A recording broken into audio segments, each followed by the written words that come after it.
To the Middle East, where a senior Hamas official was killed in a strike in Beirut, Lebanon. That's according to a Hamas leader who spoke to NBC News. But so far, Israeli forces have yet to comment. Yeah, in the meantime, Israel's military announced it's set to start withdrawing some troops from Gaza in the coming days. And then tonight, the country's cabinet is expected to meet to discuss plans for that territory after the war ends. NBC News foreign correspondent Matt Bradley joins us now live from Tel Aviv. Matt, what else do we know specifically about this Hamas official who was reportedly killed? Well, the man who was killed, there were actually several people, and we're still getting the numbers in. There were at least a handful, including Saleh al-Arouri. He was considered one of the #2 members of Hamas, one of the top officials. And, he was considered a very shrewd politician, a man who helped to found the militant wing of Hamas, the al-Qassam brigades.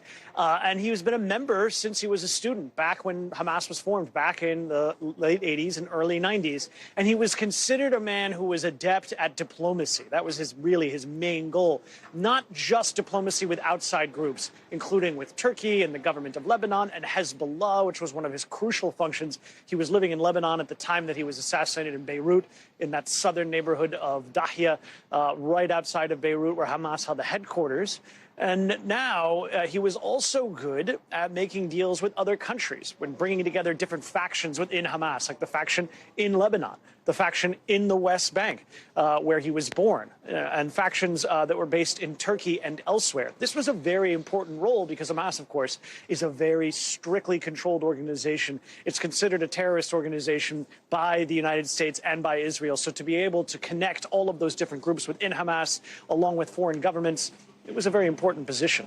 Thanks for watching. Stay updated about breaking news and top stories on the NBC News app or follow us on social media.